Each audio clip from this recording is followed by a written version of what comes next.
जानलेवा बीमारियों को इंसानों के शरीर में जन्म देने वाला मच्छर प्रमुख समस्याओं में से एक है। हैरत की बात यह है कि ये मच्छर अपने आप को इस तरह से ढाल लेते हैं कि कोई भी दवाएं इनका कुछ नहीं बिगाड़ पाती हैं। थोड़ी सी बारिश में इनकी तादाद लाखों में हो जाती है और फिर करोड़ों में। इसी को लेकर इंदौर के स्टेट प्रेस क्लब में मच्छरों का बढ़ता प्रकोप विषय पर एक चर्चा हुई, जिसमें जिम्मेदार अधिकारियों ने अपने अपने विचार प्रस्तुत किए। बता दें कि स्टेट प्रेस क्लब शहर हित से जुड़े कई मुद्दों पर चर्चा कर उनसे निपटने के प्रयास करता है। इससे पूर्व भी स्टेट प्रेस क्लब द्वारा सड़क पर घूम रहे आवारा श्वानों को लेकर चर्चा की गई थी।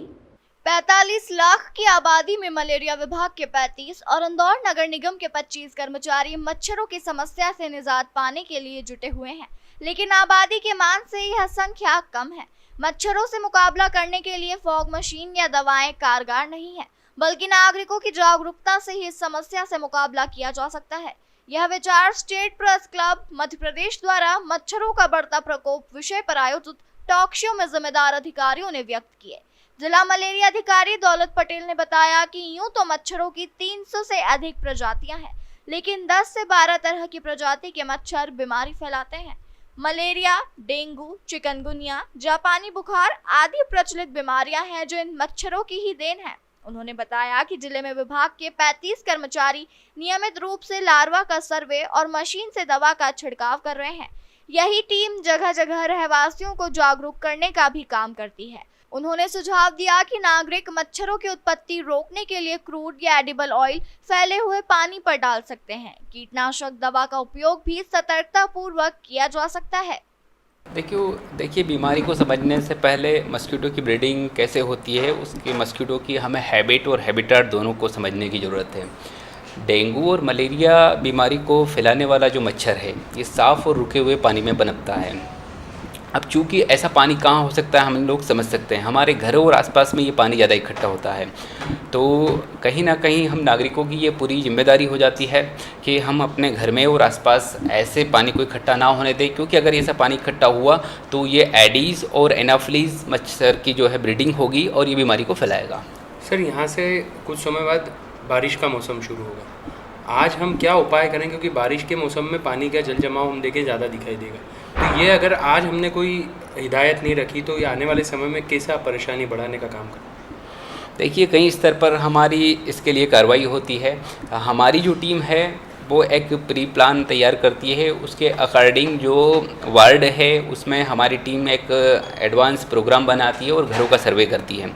इस टीम को घरों सर्वे के दौरान अगर कहीं लार्वा मिलता है तो उसे नष्ट करती है। साथ ही नागरिकों को ये सलाह दी जाती है, उन्हें समझाया भी जाता है कि आप जो है इस पानी को इकट्ठा ना होने दें, अगर ये पानी इकट्ठा होगा तो ये बीमारियां फैलेगी। तो ऐसे लोगों को समझाइश दी जाती है और हमारी टीम लार्वा सर्वे करती है। लार्वा उन्हें मिलता है तो वो नष्ट करने का काम करती है और जहाँ दवाई की छिड़काव आवश्यक होता है वहाँ पर दवाई का छिड़काव भी हमारी टीम द्वारा किया जाता है। साथ ही नगर निगम के माध्यम से फॉगिंग भी करवाई जा रही है।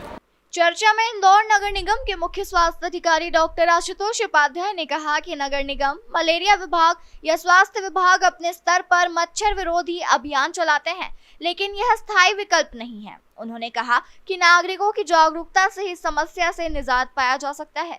घरों के आसपास पानी की टंकियां, बर्तन, कपड़े धोने के स्थल, वाहन धोने के स्थल पर मच्छर प्रजनन करते हैं। इन्हें उनके जन्म स्थल पर ही रोकना इनसे बचने का प्रभावी उपाय है।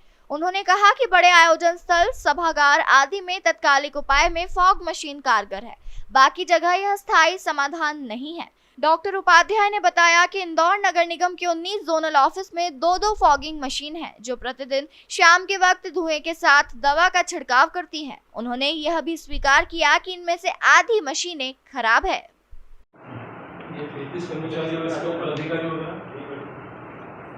ये 33 हमारे कर्मचारी हैं और मैं जिला मलेरिया अधिकारी हूँ, मलेरिया विभाग। और हमारी ये टीम है, हम इनका एक प्रोग्राम बनाते हैं। जैसे अभी हमारा प्रोग्राम बन ही रहा है प्रोग्राम। अब हम प्रोग्राम बना लेंगे और फिर जब बारिश का सीजन हो उससे पहले ही हमारी टीम जो है लार्वा सर्वे का काम शुरू कर देगी। तो वही घर घर हमारी टीम जाएगी। अमूमन आपके डिपार्टमेंट के हिसाब से मच्छरों का प्रकोप कौन सा? इंदौर नगर निगम मलेरिया विभाग के प्रमुख ब्रजलाल विश्नाण ने बताया कि तेज गर्मियों और तेज ठंड से ही मच्छरों का प्रकोप कम होगा, लेकिन इस वक्त जो मौसम है उसमें मच्छर बड़ी तादाद में पैदा होंगे। उन्होंने बताया कि उनकी 25 सदस्यों की टीम तालाबों से जलकुंभी निकालने, नालों में कचरा साफ करने और खुले स्थानों पर क्रूड ऑयल और दवा छिड़कने का काम करती है। शाम के वक्त धुएं की मशीनों से भी दवा छिड़कते हैं। स्वास्थ्य विभाग इंदौर संभाग के उप संचालक डॉक्टर माधव हसानी ने कहा कि वक्त के साथ मच्छरों की प्रतिरोधक क्षमता में भी बढ़ोतरी हुई है, जिस वजह से कॉइल, स्प्रे या टिकियाओं से मच्छर नहीं मर रहे। लोग अब इलेक्ट्रिक बैट से इन्हें मार रहे हैं। डॉक्टर हसानी ने सुझाव दिया कि मलेरिया, डेंगू आदि बीमारी से ग्रस्त मरीजों को मच्छरदानी में रखा जाना चाहिए ताकि उनको काटने से मच्छर की बीमारी नहीं फैल सके। नागरिकों का भी दायित्व है कि वो भी सफाई की तरह पानी या नमी वाले स्थान पर क्रूड ऑयल डालें, वो स्थान सुखाकर साफ रखें। एक प्रश्न के जवाब में डॉक्टर हसानी ने कहा कि शहर में 10 से 12 मलेरिया के चिन्हित मरीज हैं। इन मरीजों की बीमारी शासकीय लैब से ही प्रमाणित की जाती है। शासन प्राइवेट लैब की रिपोर्ट को मान्यता नहीं देती।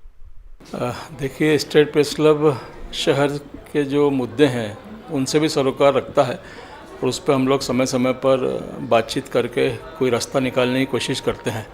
पिछले दिनों हमने शहर में जो आवारा कुत्ते हैं उनके ऊपर एक टॉक शो किया था और अब हमने मच्छरों की जो समस्या है इंदौर शहर में, मतलब लोग अब ये कहते हैं कि घर में रहो तो मच्छर काटते हैं और रोड पे आ जाओ तो कुत्ता काटते हैं।